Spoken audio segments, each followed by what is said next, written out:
Coucou tout le monde, aujourd'hui on se retrouve dans une nouvelle vidéo et il va s'agir du point lecture du mois de juin. Je suis assez fière de moi, j'ai lu 13 livres au mois de juin. Oui, j'ai un petit peu dégommé ma pile à lire. Par contre ça compense pas tous mes achats du mois de juin. Je vous laisse aller voir la vidéo dans le petit i juste ici. Mais voilà, je suis quand même assez fière, j'ai eu de très bonnes lectures, d'excellentes lectures, je vais vous en reparler rapidement. Vous allez voir que j'ai dégommé de la saga, vous allez voir que j'ai commencé des sagas, vous allez voir que j'ai terminé des sagas. Vraiment j'ai été assez productive en ce mois de juin. C'est parti pour présenter les livres et en parler. Les 4 premiers livres que j'ai à vous présenter, c'est une saga que j'ai continué, que j'ai dévoré. Il s'agit du tome 2, 3 et 4 des mangas L'Enfant et le Maudit. C'est écrit par Si-Uli Euren et c'est publié chez Nagabe. On suit une petite fille qui a été abandonnée de l'autre côté du mur dans le monde de l'extérieur. Elle a été bannie du monde de l'intérieur car elle a été soi-disant touchée et maudite par un maudit. Et du coup, pour pas que la malédiction se répande, elle a été exclue de sa ville, de sa famille. Elle a été abandonnée à l'extérieur et recueillie par un maudit qui essaye de comprendre le pourquoi du comment elle est censée être maudite mais qu'elle n'est pas maudite. Qu'est-ce que c'est cette malédiction, comment elle se propage, comment elle a été créée, et de protéger cette petite fille, de la nourrir, de la blanchir, de l'éduquer. Et vraiment c'est une chouette histoire entre ces deux protagonistes et je dévore cette saga qui est une saga en 11 ou 12 tomes, je ne sais plus. Mais ils sont tous sortis, la saga est terminée et j'ai hâte de continuer celle-ci. Et c'est chouette, c'est assez sombre mais c'est chouette. On va continuer sur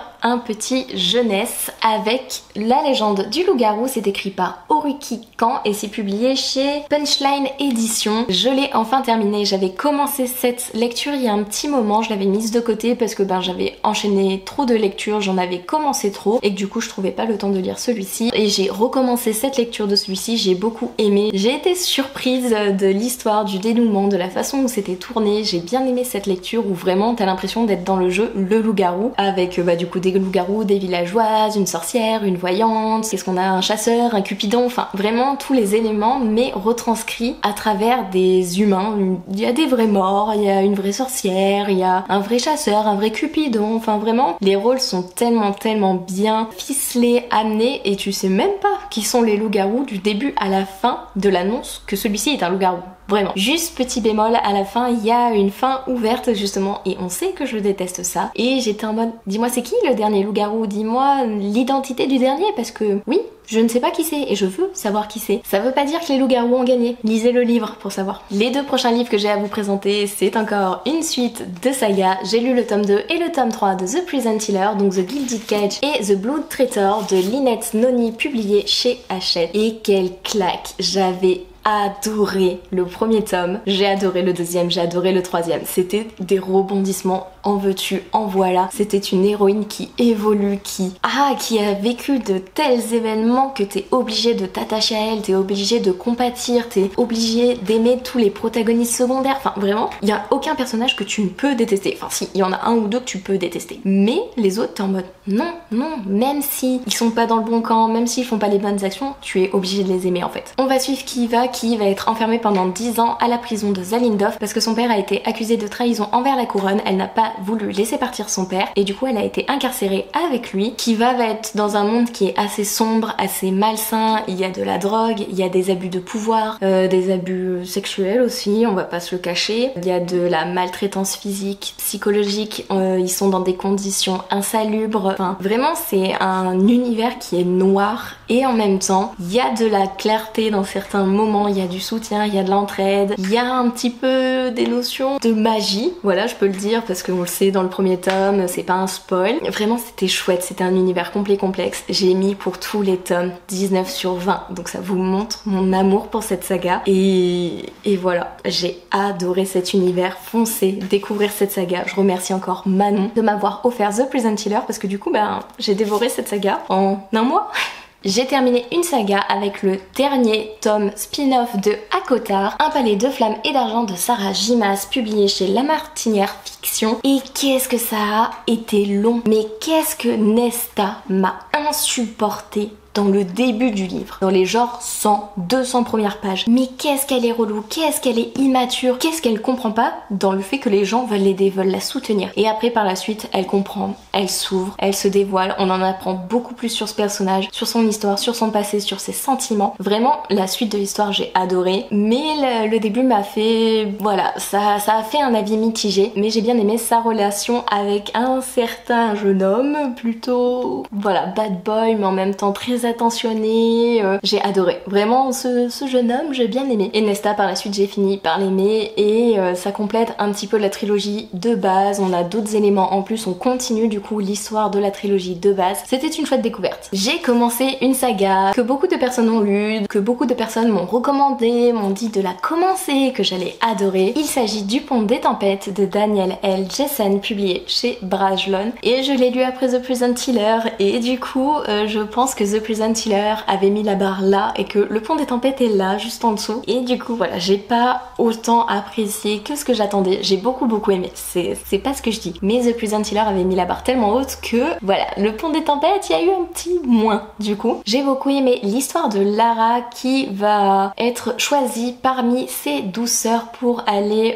respecter un accord du contrat de la couronne où elle va devoir se marier à Arène sans même le connaître et du coup infiltrer sa cour. À la base non, ce n'est pas pour infiltrer sa cour, c'est plus pour rétablir une confiance entre les différents pays, mais finalement elle va avoir pour objectif d'infiltrer le royaume de Arène et de délivrer à son père tous les plans, toutes les façons de pouvoir atteindre le pont des tempêtes et de pouvoir du coup envahir le royaume de Arène. Et il s'avère que Lara va être surprise, va comprendre certaines choses, va se sentir trahie et que tout ne va pas se passer comme prévu. J'ai beaucoup aimé ce premier tome, j'ai hâte de lire le second tome, le dernier tome avec ces deux protagonistes, de savoir comment leur histoire va évoluer car je suis un peu restée sur ma faim à la fin. Mais bon, c'est le principe d'un premier tome. J'ai lu un petit manga qui me tient beaucoup à cœur. J'ai lu Insomniac, le 12e tome. C'est écrit par Makoto Oshiro et c'est publié chez Soleil Manga. Et c'est toujours un manga rempli de douceur, de légèreté, de bienveillance, d'amour, d'amitié, de soutien, d'entraide, de maladie aussi, d'acceptation. Enfin, vraiment, j'adore cet univers où on suit deux protagonistes qui sont insomniaques, qui vont se retrouver dans la tour d'astronomie de leur école où ils vont roupiller tous les deux et tomber l'un sur l'autre pendant la journée et du coup une histoire, un lien va se créer entre eux et vraiment j'adore.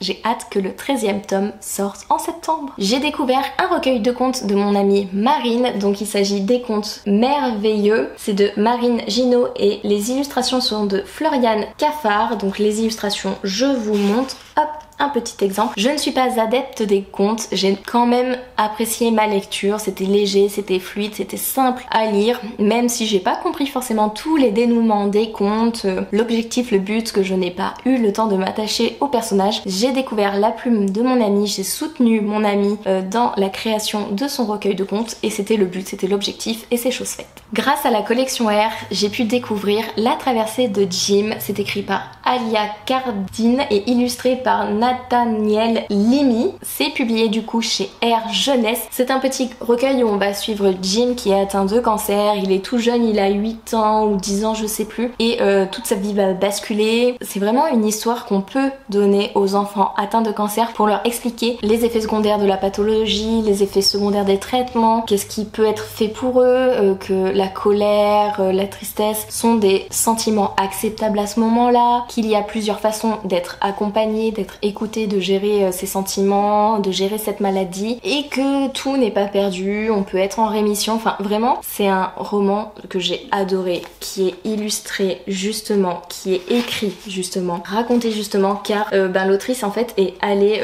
auprès des professionnels, auprès d'enfants malades et elle s'est renseignée et ça se sent. Et vraiment je me suis identifiée dans les soignants, dans la façon d'accompagner un malade, peu importe l'âge, peu importe sa pathologie. Vraiment j'ai adoré cette petite histoire qui est pour les jeunes parce que c'est à partir de quel âge je sais plus, mais c'est un air jeunesse, donc c'est vraiment pour les plus jeunes, mais pas que. Je pense que même nous adultes, on peut être impacté, on est impacté, je suis impactée par cette histoire où j'ai finalement adoré cette lecture malgré la thématique. Et le 13e et dernier livre que j'ai lu pour ce mois de juin, c'est une BD, c'est une suite de BD. Vous avez vu, j'ai pas mal descendu de saga et continué de saga au mois de juin.